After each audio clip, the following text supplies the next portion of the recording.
ایک بات بہنوں سے بھی کہتا ہوں، اگر مالدار باپ کی بیٹی ہو اور غریب کے ساتھ رشتہ ہو گیا تو ناک مت چڑھانا، اس کے ساتھ نباہ کرنا۔ آقا فرماتے ہیں جو مالدار گھر کی بیٹی غریب شوہر کے ساتھ نباہ کر لے اور صبر کر لے، ایسی عورتیں جنت میں میری پڑوسی بنائی جائے گی۔ میں امام حسین کو تو کبھی غریب کہہ بھی نہیں سکتا، وہ غریب تھے بھی نہیں، لیکن کربلا کے 3 دنوں میں یا سفر کربلا میں جو مصیبتیں آئی ہے، اس امام کی چاروں بیویاں ساتھ میں تھی کربلا میں، لیکن امام کی وہ بیوی جسے ہم شہربانو سرکار کہتے ہیں، یہ بادشاہ کی بیٹی تھی، اور اچانک بادشاہ بننے والے کی بیٹی نہیں تھی۔ ایسا نہیں ہوا تھا کہ ان کے ابا چائے وغیرہ کوئی بیچتے تھے یا بھنگار کا دھندا کرتے تھے اور اچانک جو وہ بادشاہ بن گئے تھے، ایسا نہیں ہوا تھا۔ یعنی ان کے ابا بھی بادشاہ تھے، ان کے ابا بھی بادشاہ تھے، ان کے ابا بھی بادشاہ تھے، ان کے ابا بھی بادشاہ تھے، ان کے ابا بھی بادشاہ تھے، یعنی نسل میں اوپر سینکڑوں سال تک بادشاہت رہی۔ ہاں، ایک یہ ہوتا ہے نا کہ اچانک کسی کو کچھ مل جائے، جیسے کوے کو وہ یوں کہتے ہیں، ہمارے ہاں یہ کہتے ہیں کہ چوہے کو ہلدی ملی تو پنساری کی دکان کھول دی، تو ایسا نہیں تھا، یعنی وہ پورا خاندان بادشاہ۔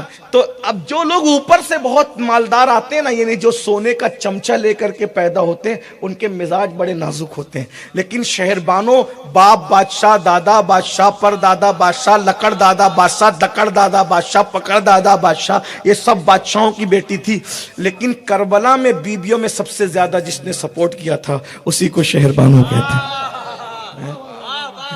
یعنی یہ نہیں کہا کہ میں بہت آرام کی زندگی گزار چکی ہوں، اب کربلا میں تمہارے ساتھ تمبو میں رہوں گی، خیمے میں رہوں گی، نہیں، بلکہ سب نے سپورٹ کیا، لیکن سب سے زیادہ بیویوں میں جس کا سپورٹ تھا اسے شہربانو کہتے ہیں۔ خدا نے انعام کیا عطا کیا؟ شوہر کی مصیبت میں صبر کا انعام یہ تھا کہ سیدہ فاطمہ کے بعد سب سے زیادہ امام جس کی نسل میں پیدا ہوئے ہیں اسے سیدہ شہربانو کہتے ہیں۔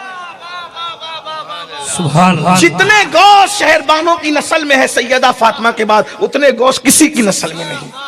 یہ ہے شوہر کا ساتھ۔ آج تو شوہر کے تھوڑے سے اچھے دن چلے جائیں تو ہماری بچیاں گھر سے ایسے نکلنا چاہتی ہے جیسے جو ہے وہ باغ میں خزاں آئے تو تتلیاں جیسے نکل کے خاموشی سے چل دیتی ہے۔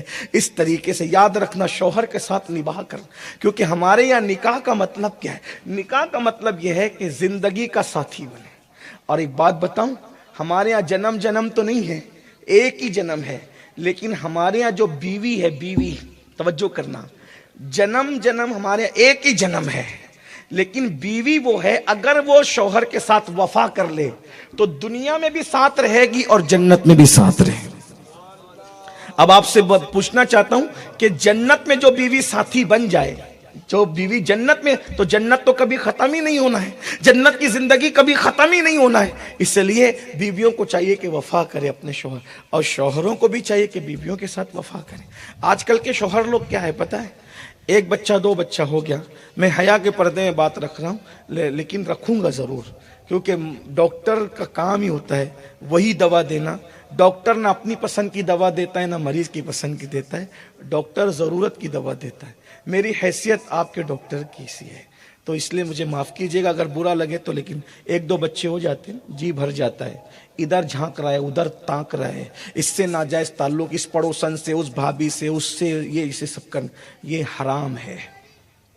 اور یہ صرف حرام ہی نہیں ہے، یہ کسی پہ ظلم ہے، یہ کسی کی زندگی سے کھلواڑ ہے۔ پھر بیوی بستر پہ تڑپتی رہتی ہے، مزے کرتے رہتا ہے۔ اللہ کے رسول علیہ السلام نے فرمایا، یاد رکھنا، کسی کی زندگی سے کھلواڑ کرو گے تو پہاڑوں جیسی نیکیاں لے کر آؤ گے تو بھی جہنم میں جاؤ گے۔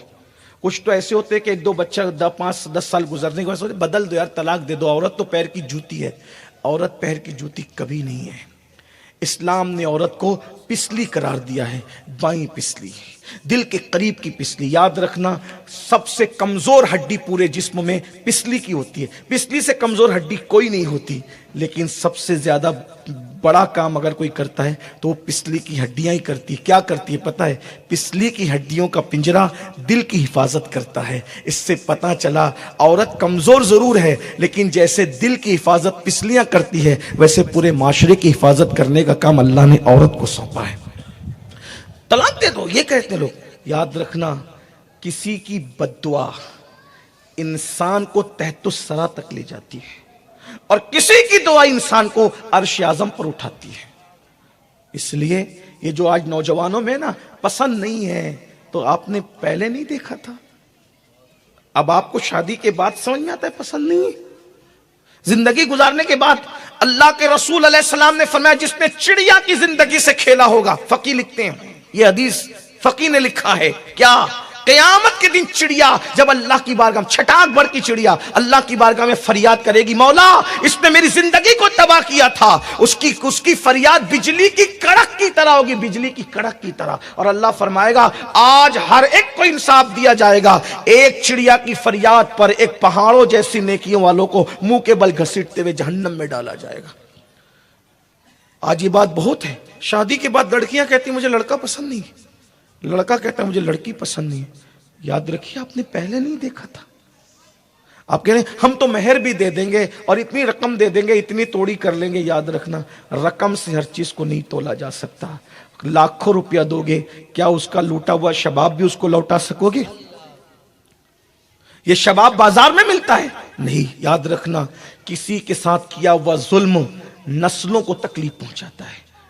ایک بات بہنوں سے بھی کہتا ہوں، اگر تو دوستان محترم آپ کو یہ ویڈیو حضرت امین القادری صاحب کی یہ تقریر آپ کو کیسی لگی کمنٹ باکس میں ضرور بتائیے گا۔ چلیے دیجیے اجازت، اللہ تبارک و تعالی ہم سب کو ان تمام باتوں پر عمل کرنے کی توفیق عطا فرمائے۔ السلام علیکم۔